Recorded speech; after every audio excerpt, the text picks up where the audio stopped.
Good morning! So today we are going to read Beauty and the Beast, a friend for Phillipe. Or Phillipe. Phillipe. Him. A friend for him. We'll call him Phillipe because I like that sound better. Just has more pizzazz. Phillipe. Says, it was a beautiful morning when Belle arrived at Phillipe's stable with a surprise for her friend. Guess what I have, she called happily as she hurried to the horse's stall. The first carrots of the season. Phillipe, I picked them just for you.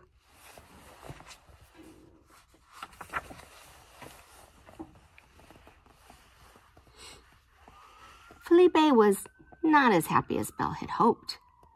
He sniffed at the bunch of carrots, but when Belle offered him one, the horse pushed her hand away.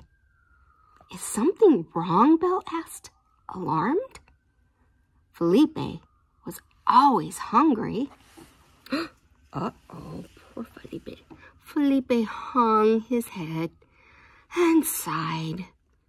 Belle decided that she had to cheer up her friend. But how? If only you could talk, Belle said. You could tell me exactly what to do. How do you think she can cheer her friend up? Let's see. Later that morning, Belle hurried to the castle library. She gathered all the books about horses that she could find and began to read. Sacre bleu! Cried Lumiere when he, Cogsworth, and Chip saw all the books. What are you doing, Princess? I want to cheer up Phillipe. I guess it's probably Phillipe. It is Phillipe, I think. I remember now. Belle explained, I hope these books would help me to figure out what's wrong. But I'm not having much luck. You should brighten his stall, Lumiere suggested. It's important to have the right atmosphere, you know. I believe that music is the key to happiness, Cogsworth said. It's always made me smile when I was an enchanted clock. Or how about a bubble bath, Chip chimed in. That used to cheer me up.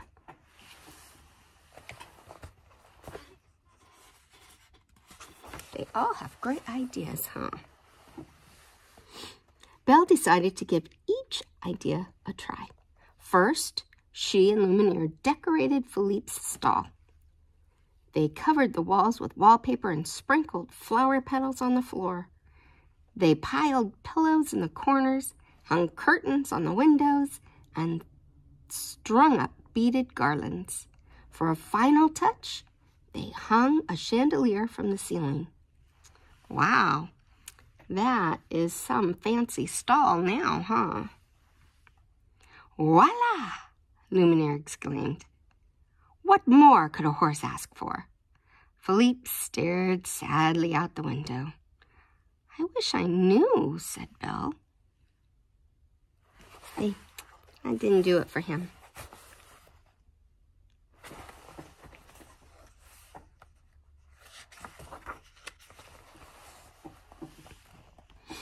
Next, Cogsworth brought in an orchestra to the stable.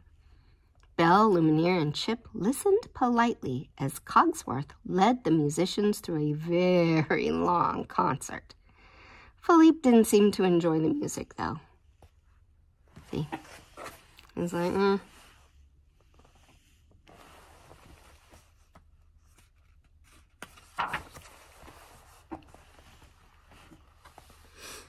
Finally, Belle saw to it that Phillipe was treated to a bubble bath fit for a king. If this doesn't make him smile, Belle told Chip, I don't know what will. In the end, although he was shiny and sweet-smelling, Phillipe was still glum, and Belle was still puzzled. Maybe the prince will know what to do, Chip suggested. Belle thought that was an excellent idea. She found the prince in his study and explained everything to him. "I wish I knew what Phillipe needed," she cried. "Do you have any suggestions?"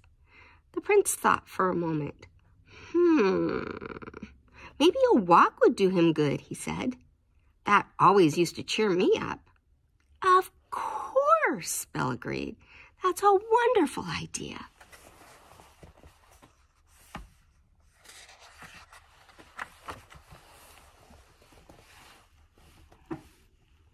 Bright and early the next morning, Belle changed into her riding clothes and fetched Phillipe. She led him to the edge of the forest where the royal orchards began. The sight of all the delicious fruit gave Belle an idea. "Would you like an apple?" the princess asked. "Go ahead, choose one."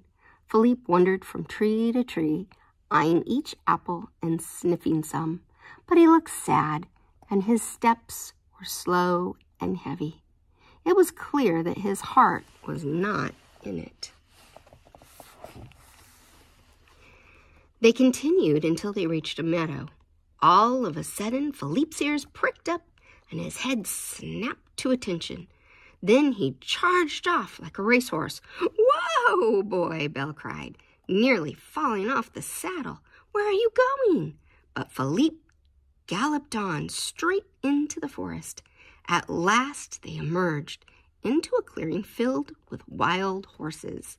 Phillipe whined, and several of the horses answered him.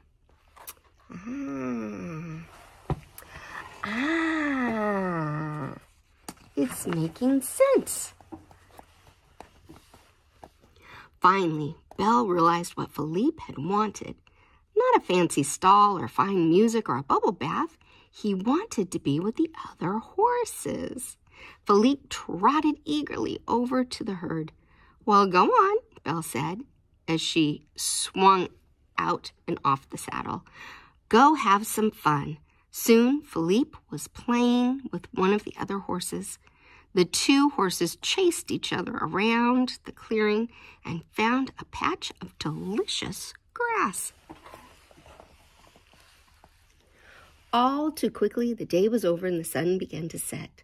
"Oh, goodness, we've got to get going. I promise we'll come back soon," Belle told Phillipe. As they started toward the castle, Belle heard the sound of the hooves behind them. "Well, look at that, Phillipe," she exclaimed. "It's your new friend."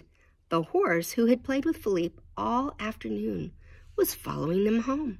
By the time they reached the castle, the two horses were walking side by side. "Ah, that's nice, huh?"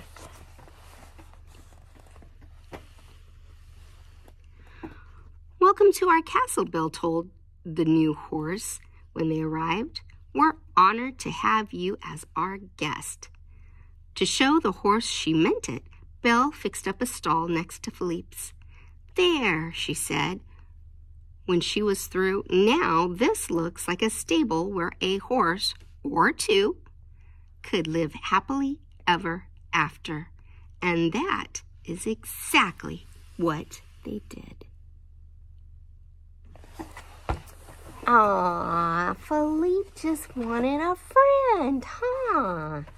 Well, I hope you liked our story about Phillipe, and that you have a great, great day. I love you.